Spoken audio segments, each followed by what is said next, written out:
Good afternoon, everybody, and welcome to this afternoon's session. As promised, we are going through the IT tools this afternoon. And I have the pleasure to have my colleagues Elisa, Marc, and Tamara of the IT team with us today. They will go over the CEN IT tools, in fact. So without further ado, I would like to give them the floor immediately. Please, Tamara, I think you're starting. The floor is yours.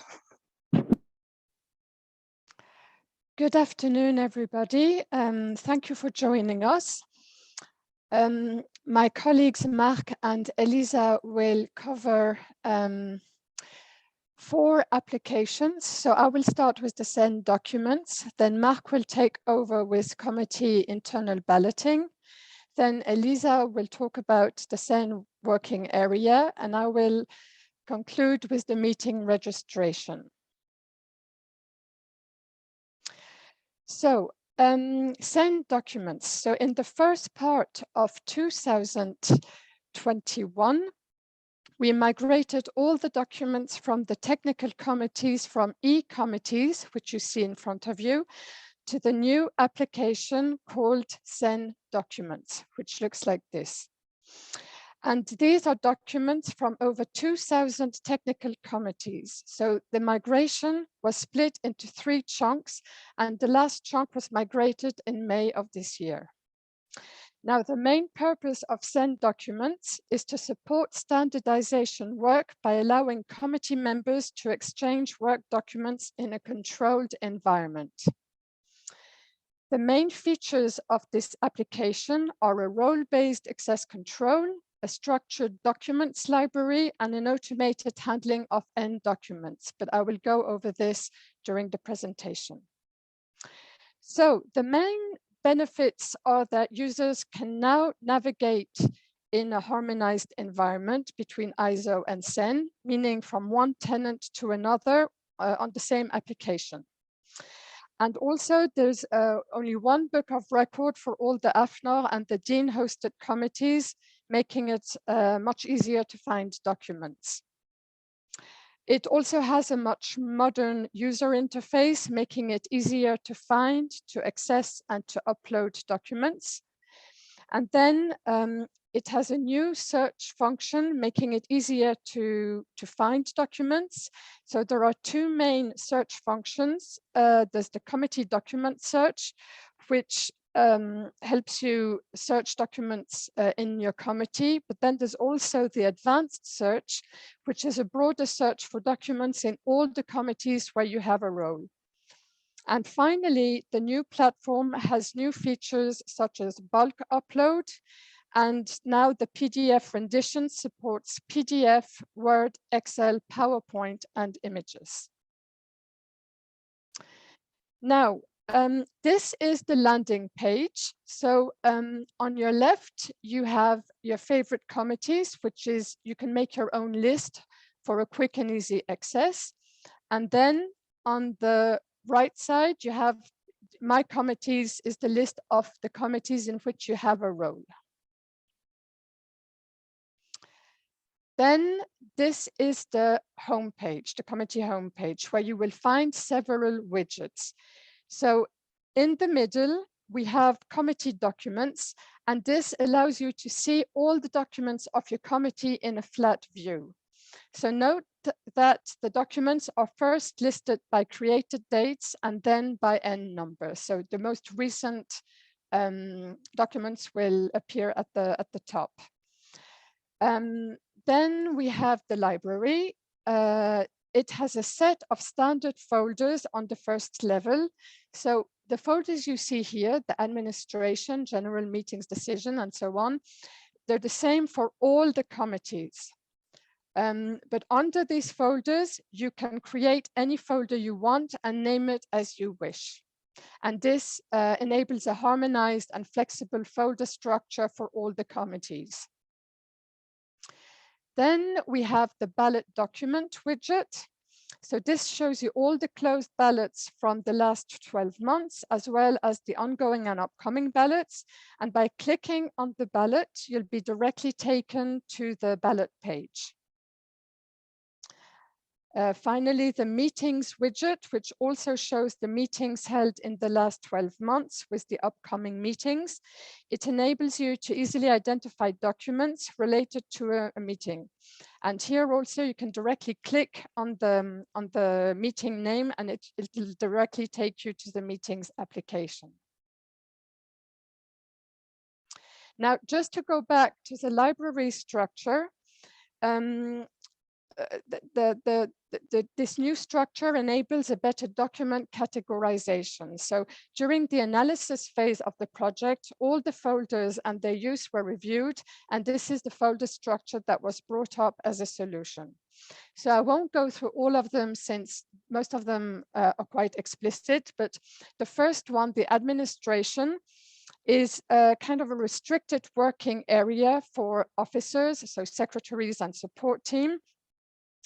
And it can be used, for example, for documents in preparation, for example. And this folder is restricted, so only the secretaries and support team can see. Then general, it can be any document that doesn't fall in the scope of meetings or decisions below. And then the member area is like a kind of drop box. It's for the transmission of documents from members wishing to share large files with their secretary, for example. What's important to know is that secretaries and support team are not notified of new uploads. So, and all documents in this folder are visible to all the committee members. And now I will make a short demo. So this is the CEN portal. So to access CEN documents, you will have to click here on documents. If you wish to have access to the live link where there are still where there are other platforms, you need to click on documents legacy here. But now we will go into CEN documents, and this will be your landing page. So as I showed you before, you have your favorite committees, and here is the list of all the committees I have a role in. So I'm going to show you how to upload a document. So let's say I go into one of my committees here. As you see, this is the home page with all my folders up here.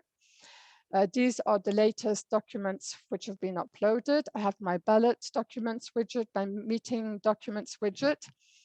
I want to upload a new document. So for that, I need to go into the folder in which I would like to upload a document. Because to upload a document, I would need to click on the plus document, but as you see, it's not highlighted because I'm not in any folder. So let's say I want to upload in general. I go into general, and then I click, and it gives me the option to upload these type of documents: a ballot document, decision document, general document, meeting, project document. I can create a folder and I could add a link. So I will create a general document. Here I will upload the document. So general test, for example. I can write the title I want, any form of description. And here I have some metadata I can fill in. What's important to know is where we have red stars, these need to be filled in, and the rest can be filled in. So if I have, this is a general document, so the subtype is anyway already in the field. Do I want to attach it to a meeting? Then I would go here to a ballot, to a project. If it replaces a document, then I would mention it here. Expected action, I have, am I expecting a comment or reply? Is it for a vote or is it just information? So I'll click on information, and then I can choose between different types of rendition. So this is the rendition by default, so with a cover letter, but I have also with no cover letter, so it would just be the document. then a rendition with an N number stamp. So that means just with the name of the committee at the top of the page, rendition without a cover sheet, or the cover sheet only. And then I create my document, which is being processed. Okay. And this is also something quite handy, is I can preview the document I've just uploaded.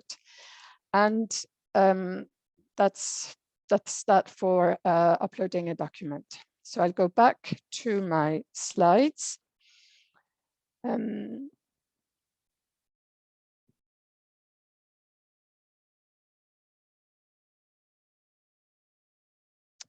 Now, the permission model. The new permission model gives a clear visibility on all the people who have access to the documents. And you see here, you have two tabs. You have the members list and the access list. And the members list is available to the secretaries and the member of the committees. And it shows the list of people who are directly involved in the committee or in the working group work. And beside it, we have the access list. And this lists all the people who have access to the committee documents, whether they have a direct role in the committee or not. So there are more indirect roles.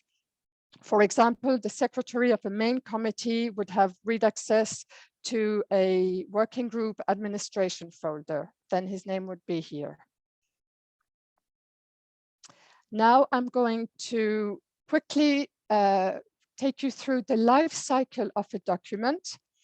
So to be made available to the rest of the committee, a document must first be published and notified. And in CEN Documents, these two actions are combined in one single step, which is called document notification. So when a document needs to be notified, this means that the document is only visible to the officers of the committee, so the secretaries and the support team. And in this status, the secretary can finalize the document, for example. And once it's ready, the document must be notified to become visible to the audience. So in CEN Documents, you do have a little envelope at the top of the screen. You click on it, and this will notify the document. And then the document is put into available mode. So it means that it's been notified and it's visible to the committee audience and can be downloaded by them. There is also this other option that you can withdraw a document. But only the secretary can do that. So it means that nobody can see the document. In CEN Documents, there will be a line showing that there should be a document. And then, of course, it's possible to move it back to available. So if I do a quick sum up, so we have documents, they need to be notified. So this is only visible to officers. And then they'll be put into available mode. This is visible to all. And then they can be withdrawn if needed and move back to available. And now a quick info about the document numbering. N numbers are assigned automatically. It is possible to reserve an N number, but it's no longer possible to manually select the N number you want. And also another point is when a document is deleted, its number is automatically reassigned to the next document uploaded. Now, this was a very short summary of CEN Documents, but we do have resources available on the CEN Expert Area website. There's a recording of our webinars from this year in May. And ISO has also developed a knowledge base page that takes you through all the different steps how to use CEN Documents. And then for any functional and technical issue, you can also write to the CEN help desk at ISO at the email address you see here. Okay, and now I will pass it on to Marc Bellier, who will talk about the CEN Committee Internal Balloting. Yes, thank you, Tamara. I just wanted to remind the audience, sorry, I forgot to tell that, but I guess they know from this morning that they can enter their questions in the Q&A panel. So far, no questions received, so I guess everything was very clear. Thank you very much, Tamara. And then we can go over to Marc. If questions still come in, please feel free to reply them in a written way so that people have their answer right away. Thank you. Thank you, Els. So good afternoon, everyone. I will give you a quick overview of the committee internal balloting application. As the name says, this is an application that's only currently available for committees and subcommittees. So kind of a bad news for you conveners and working group secretaries. But I have a good news. The BT has decided recently that we should implement a software application for a consultation at the working group level. So we already have started the development, and I think you can expect this to be deployed in the beginning of next year. It will be very similar to what I will show you, so it's interesting for you to follow the presentation anyway. Main difference will be that the BT insists on the fact that at the working group level, it's not a vote, it's just a consultation for an advice or to collect some information. So this is okay. There are some other small differences, but this is the main difference. But the general concepts of the application will be the same. So here is a life cycle of a ballot. You will be able to create the ballot at the date that you define for the ballot to open. A notification is sent to the voters, and the ballot is open. So it's possible to access it, to access the information that's displayed in the ballot, and also to cast votes and comments. Then there is also an automatic notification sent to voters who did not vote. I think it's 1 week before the closure of the ballot. And then when the closing date of the ballot is reached, the results are the result file is generated, and everyone who is in the audience of the ballot has access to the results. There are two types of ballots for the committee internal balloting. There's a series of, let's say, official ballots that use predefined templates, and we recommend you to use these as much as possible. But it is also possible to create what we call ad hoc ballots, where you define the questions and answer you want to be used in the ballot. So let's switch to a demo screen. Okay, here it's the same starting point as what Tamara showed you with our current application portal. And here you have to click on the ballot on draft standards. This is to distinguish these ballots from the governance ballots. And you have here the committee internal balloting link to access the application. Now, I will first show you an existing ballot. So here you have a few metadata describing the ballot with the opening and closing date, the title, some comments. the document associated with the ballot. And here, as a ballot, as a secretary or a secretary support team of the committee, you have what is called the ballot owner role, and you can see the votes as they are cast during the time the ballot is open for voting. Voters may not see the votes of other users during this period.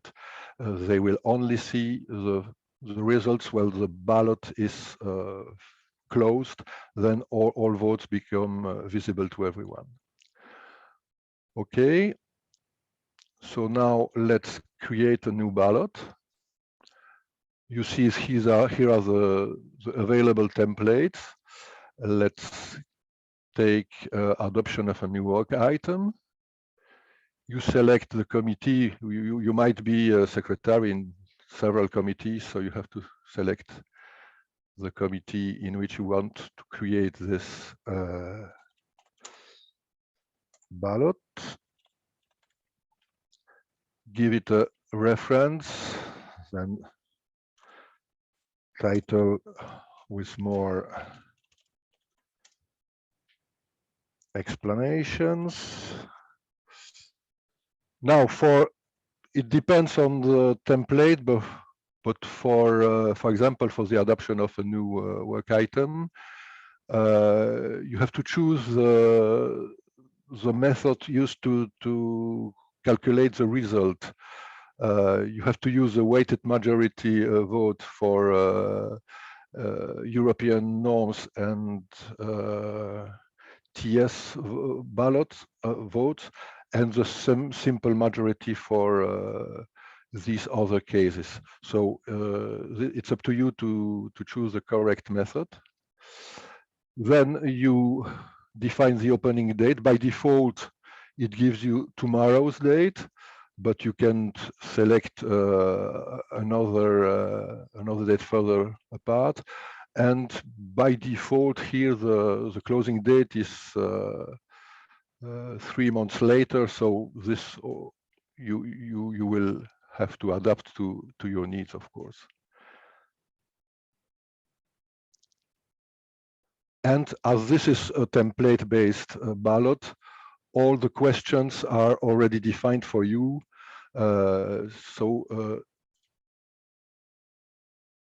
Your task is almost finished. Only thing that is left for you is to add the reference document that you can upload from your local storage. That's it. Now, I will quickly show you what happens if you want to open, to create an ad hoc ballot. So it's the same principle in the beginning. Oops, I'll remain in my committee.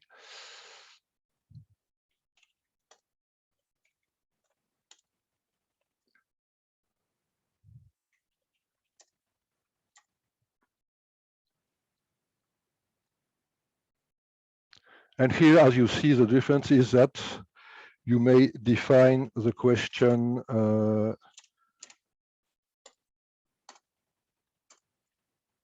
and the possible the possible answers.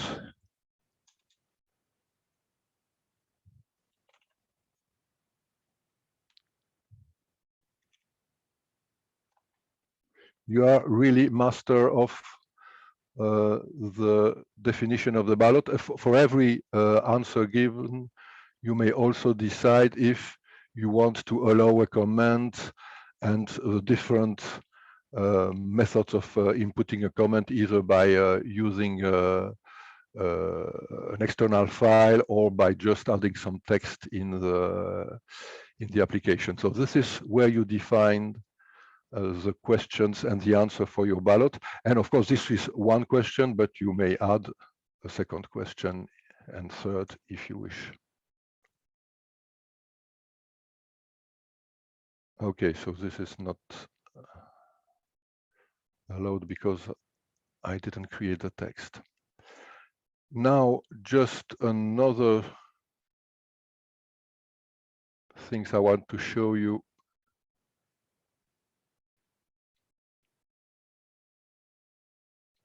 It's how the results appear. Okay, I select ballot closed during this year. This is a demo environment, so it's very limited. There is much more traffic on the real in the real production environment. So here, let's choose this one, and here there is a tab with the results where the result of the calculation is displayed, and all this information here, detailed information about the ballot, is also available in a zip file that you can download for further use. I have a question in the Q&A and I will answer directly. The question is, could I also use a ballot to find a date for a web conference on a specific topic? Yes, that's the idea of the ad hoc ballot that I showed you. You can define whatever question you want to ask to the members of your committee. Okay, that's about it for the demonstration. Here quickly some screens to remind you. You have a reminder of what I show you. Of course, you will receive this this file after the meeting. So this is basically what I showed you in summary. And there is a user guide available in the CEN expert area. And of course, you may also still ask your questions either to your project manager or to the help desk at ISO. I think that's, if there are no questions, no further question on the CIB, I think I can give the floor to Elisa for the next presentation. Thank you for your attention. Okay, thank you, Marc. I will also switch to my screen so that I can also make a demo of the CEN working area.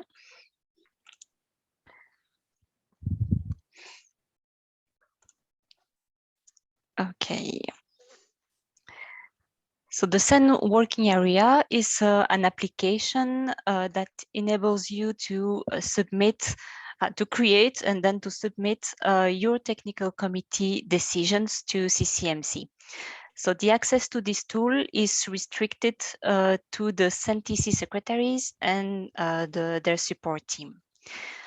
You can access the CEN working area via Projects Online. So you have the direct link here, or Projects Online is also accessible via the new CEN expert area. And if you have been granted access to the tool, you should see this button working area here on the top right. The main benefits of the CEN working area are the followings. First of all, the tool gives you some guidance because the business rules are enforced by the tool.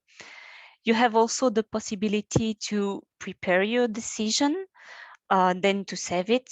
And also you can generate the decision form in PDF or in Word that you can attach to your committee internal ballot, for example. A third benefit is that you have the assurance that your decision is being treated because the next day you will receive an email confirmation. And the last but not least, you receive also a quicker response because several types of decisions are processed automatically overnight. I will now go online to show you the tool. So I'm now here connected to Projects Online, and I have access to the working area via this button. And this is the landing page. So first of all, I need to select a technical body. I'm an admin, so I have access to a lot of them. In the landing page here, you have 4 sections. The first one is to create a new decision. Here you have access to the decision that you have saved but not submitted yet. You can just select it, click on modify so that you come back to the form. You can generate the Word, PDF, etc. In the third section, you have access to all the decisions that you submitted to CCMC. And you see here you have the submission status so that you can follow up if the decision has been processed or if there was some kind of issue. You can export all these data as well. And the last section is about action that do not require a decision. So for example, for the one change option, where you have the possibility to change the planning of a project that has been created recently. So you just need to modify the date and click on save. So I will quickly show you the creation of a new decision. So first of all, you need to select a decision group. We have 5 groups here. So for example, we'll take creation of a work item. Then I select a decision type. I can put the reference of my decision date, and number if there are any. And then I click on start. So by clicking on start, it opens a form. You just need to follow and fill in all the questions. So for example, here, I would like to bring your attention to the fact that I choose the revision of an existing EN. I will show you later why. Then I just need to fill in section by section. Now you see here, because I have chosen the revision of a published EN, the tool has already collected some information on that standard. For example, the drafting body, the titles, and the scope. So, but they can, of course, be modified if needed. Then I continue. I'm on environmental issues. Section 6 is about Vienna Agreement or adoption of published standards. So if you have a project that is to be developed in parallel with ISO, you need to click to select yes, parallel ISO lead and give us some information about the ISO project. Or in the case is just the adoption of an ISO published document, you need to select that option here and again give us some information about the ISO standard that is being adopted. Here you can indicate if there are some link with European research or innovation project. Then the section about the track and the technical committee plan, which is very important. We have a tool here that helps you to calculate all the dates for all the steps for your project. So if you select the start date of your project and then you click on calculate target dates, the tool calculates all the dates here for you. You can modify the dates for the submission of the inquiry draft or the submission of the formal vote draft. But as I said before, the tool, the rules are enforced by the tool, so I cannot put a date that is not that does not comply with the CEN rules. Then here you can indicate relations with standardization requests and directive. And again, because I've chosen before that the project is a revision of an EN, the tool has already collected the link to the standardization request and the directive that was linked to the previous edition that is being revised. And I have a question about intellectual property rights. Okay, so what I wanted to show you, I would like to stop here and to show you that I can at any moment save what I've the question that I've already filled in. Just click on button save and then generate a form in Word or in PDF. And this form, I can attach it to the CIB or put it, upload it into my committee electronic platform, etc.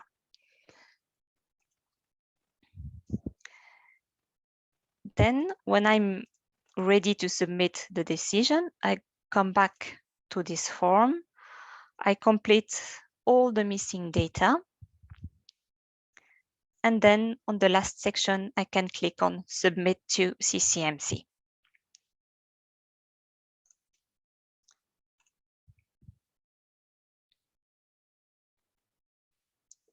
Okay, on the top right here, we have a help section where you can find the user guide of the tool, but also a list of all the decisions that can be submitted via the working area.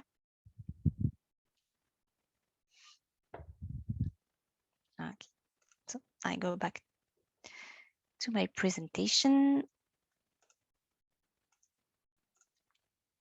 Okay, now these are some slides to summarize what I've just showed you. So first of all, you need to choose a TC, then to choose a decision group. And the third action is to choose a decision type. You enter the decision reference, the date, etc. And then you click on Start. You fill in all the questions step by step. At any moment, you can decide to save your decision without submitting it and generate the Word or the PDF decision form. The decisions that are saved are available in the section Work on Saved and Not Submitted Decision. And the last step, when you are ready to submit your decision to CCMC, you go to the last section and click on Submit to CCMC.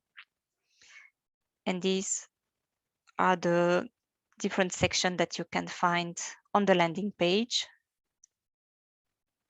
And the last section for you to submit a request for a one change option. So for any support, we have a user guide available on the CEN expert area, but also online on the tool. For any questions regarding data, you can contact our data service team. And for any functional or technical issue, you can contact us at itsupport@CEN-CENELEC.eu. Okay, so now I give the floor to Tamara for the meeting registration. Thank you, Elisa. There are a few questions that came in, but I think these can be replied in a written way as well, because time is running fast. So indeed, Tamara, the floor is again yours. Okay. So meeting registration, which you'll also hear me call meetings. So the aim of CEN meetings or meeting registration is to enable committees and working groups officers to create and manage their meetings in a central place, as well as to enable registration of participants to the meetings by their respective NSBs or liaison MPAs, so meeting participant approvers. You can log into the meeting application via the CEN portal, which you've seen before. by clicking on the meeting logo. What's important to know is that this meetings application has nothing to do with the reservation system for meeting rooms at the CEN and CENELEC Management Center. So for this, you would need to contact the meeting center at CEN-CENELEC.eu, and the procedure is also explained on the CEN-CENELEC website. Then, what can we do with meeting registration? So you can create and manage your meetings, and it facilitates your meeting preparation and organization. To be able to have access to a meeting, a participant must first have a profile in our global directory, our GD, and should have registered to a meeting you organized. So this way there are no intruders.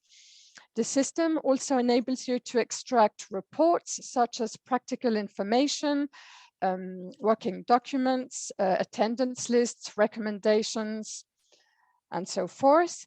The permission depends on the roles allocated in the global directory, and there are no restrictions, which means that all members of your TC can register to your meeting. Now we'll talk a little bit about the roles. So users are registered in the CEN Global Directory, and depending on the role assigned in the GD, different permissions will be granted in the meetings platform. So this is a visual that shows the different roles. So we start in the middle with meeting organizer, the MO. It may be you as a TC secretary or a WG convener.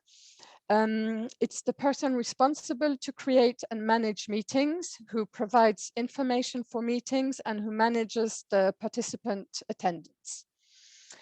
Then at the top left, we have the meeting participant approver, the MPA. Now this is only for TC and subcommittee meetings, not for WGs.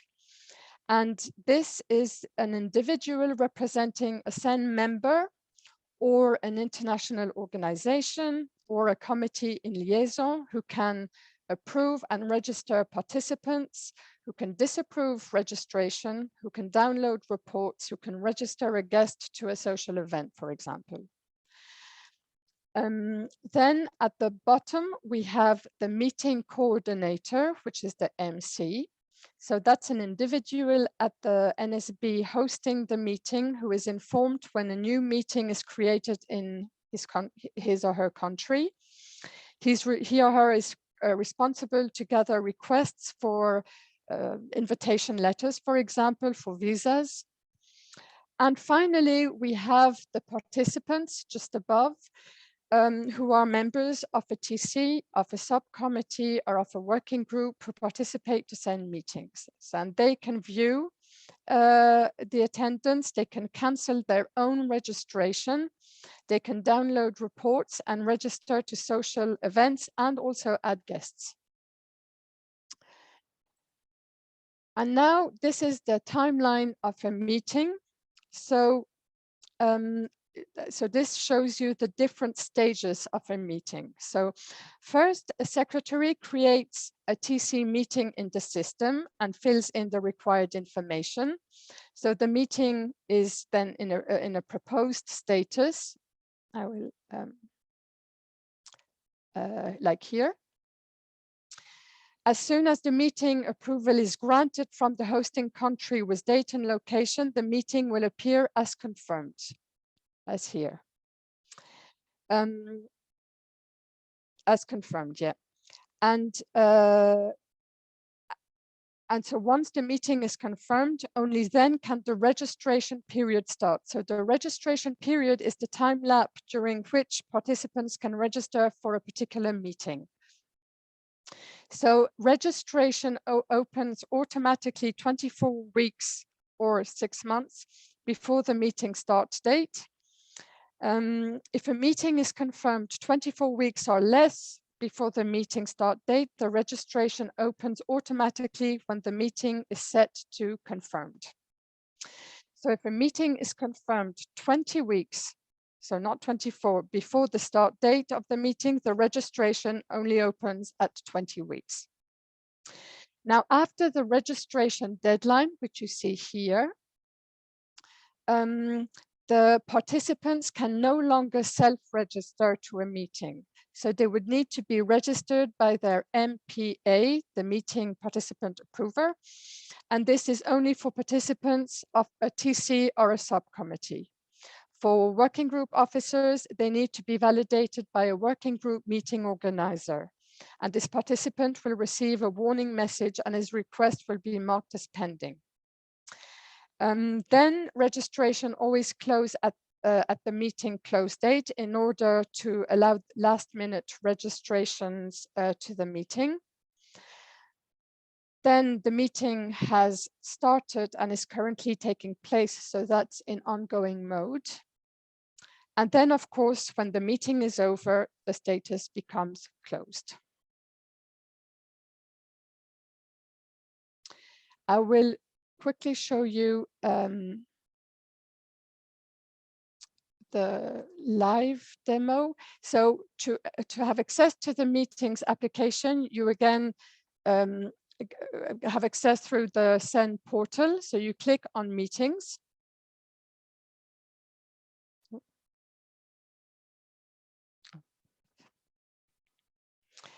So this is the homepage of the CEN meeting. So you automatically land in the section My Meetings, which you see here with the little briefcase.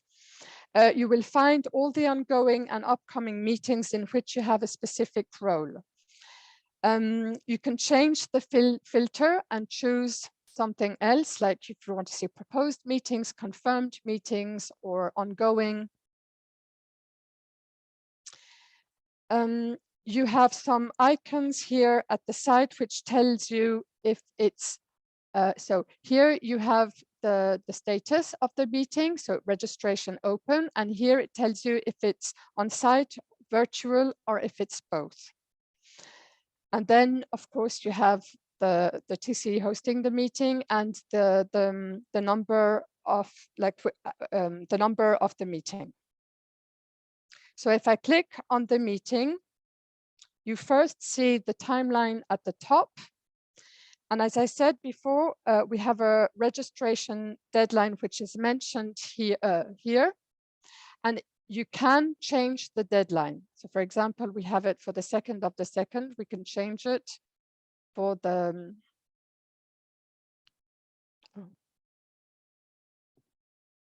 second. Oh, no, wait.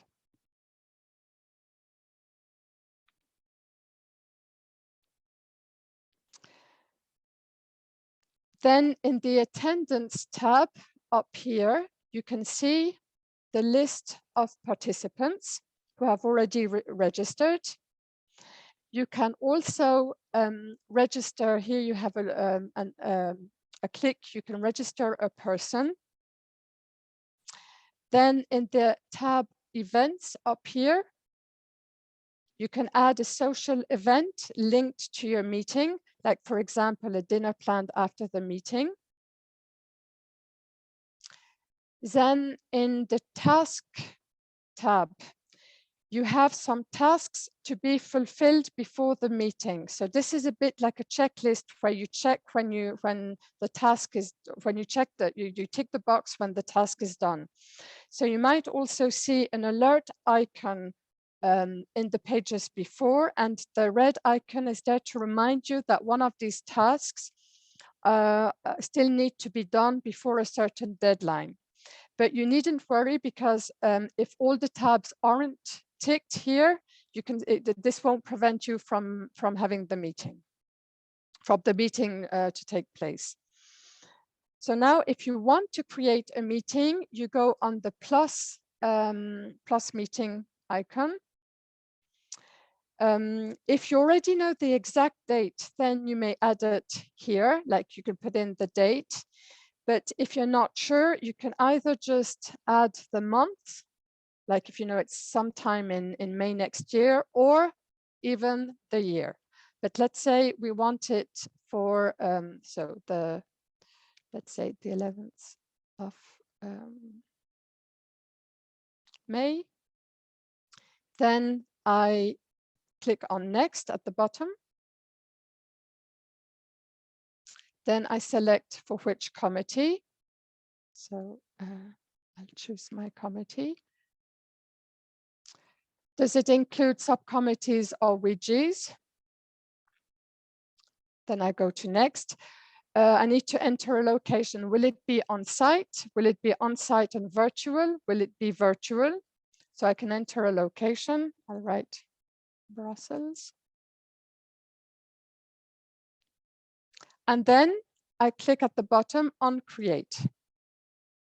And then I have my meeting, and it's in proposed mode. And now I will go back to my slides to do a quick sum up of what we've just seen in the demo.